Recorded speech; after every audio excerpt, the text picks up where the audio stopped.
فرصة راح تكون خطيرة، فرصة التعديل. أوه،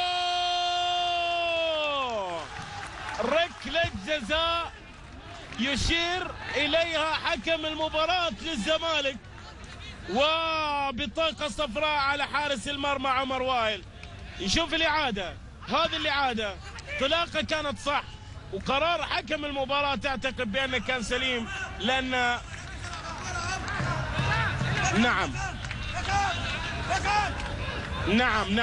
ركلة جزاء، ركلة جزاء للزمالك، ركلة جزاء للأهلي ضاعت.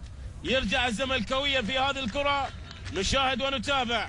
عمر وائل بطاقة صفراء، وعلى التنفيذ للزمالك راح يكون اللاعب رقم 10 حسين خالد.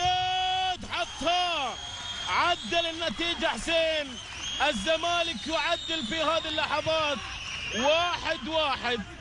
1-1. العودة التي تأتي في الدقيقة 38 في هذه المباراة. حلوة المباراة بين الفريقين. 1-1 التعادل الإيجابي.